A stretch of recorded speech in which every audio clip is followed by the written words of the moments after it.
Hi everyone, Jared Snider here again with Exential Wealth Advisors. I'm a partner and senior advisor here at Exential. I wanted to talk with you a little bit today about fixed income. What is it? What does it do? How do we think about it in a portfolio?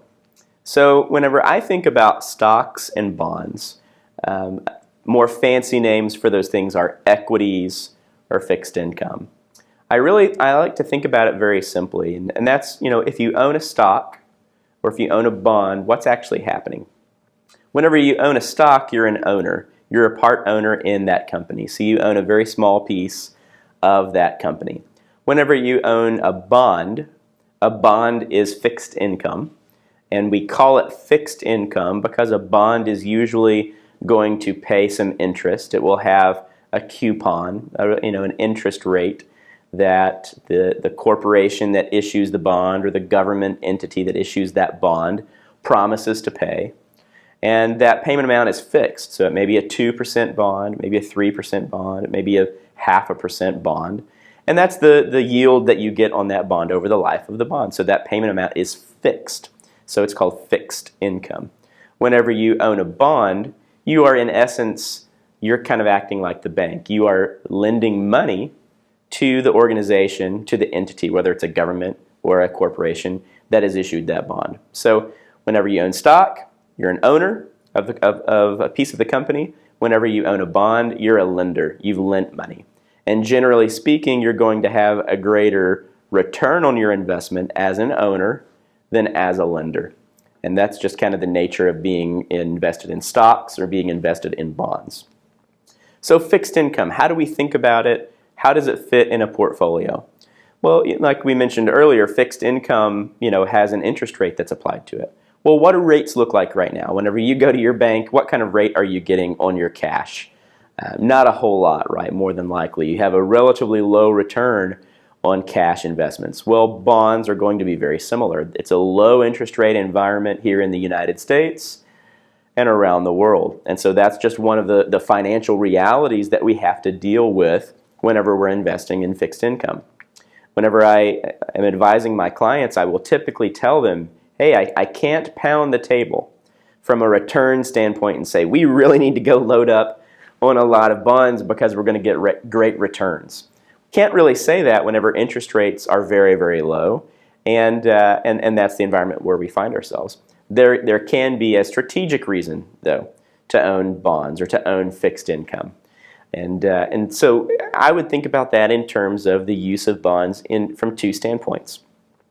One is that bonds are generally going to be less volatile than stocks. And so if we're going to own something other than stocks that is less volatile, that doesn't have as much movement in its daily pricing, then a bond is a really good investment to help you accomplish that goal. It's going to be a low return, but it's not going to have the level of ups and downs that we're typically going to see in stocks over time. So it can provide a little bit of smoothing of that volatility.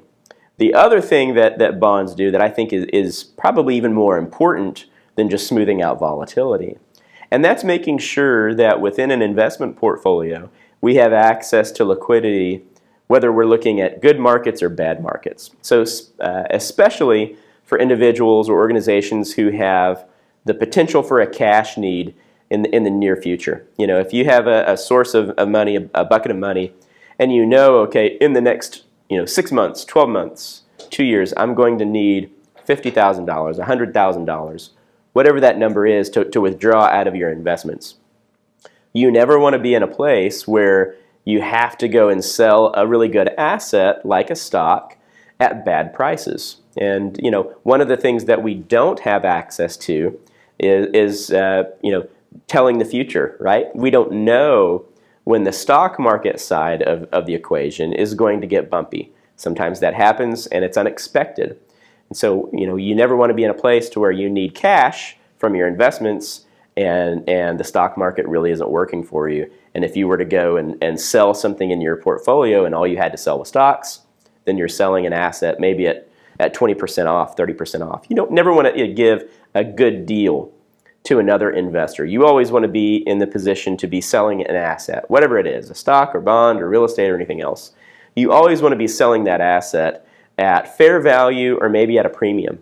And so that's where bonds really come into play. It's where fixed income really comes into play here. It provides you with that safety valve to be able to sell bonds, to raise cash in a down stock market to produce the liquidity that you or your organization may actually need.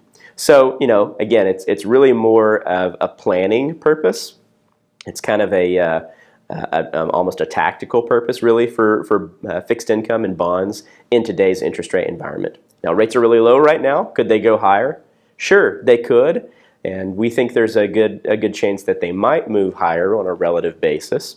But even if they move higher from where they are now, right now a 10-year U.S. Treasury yield is around 1.5%. If we moved up to 2.5% on a 10-year government bond, on a relative basis, that's a big move.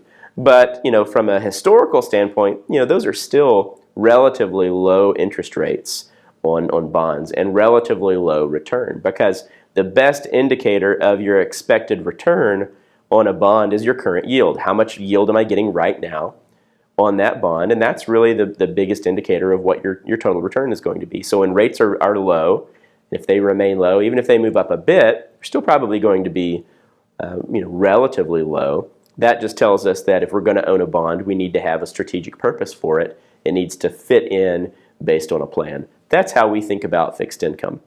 Hopefully that's helpful for you. You might be sitting there and kind of wrestling with your allocation and, man, what does this really mean for me and my family? What does this mean for me and my business or my organization? If you need help sorting that out, if you need a sounding board to help you think about your allocation to decide whether owning fixed income makes sense for you, reach out to us, give us a call, email us, and we'd be glad to visit with you and help you make a great decision about your investments. Thanks. Have a great day.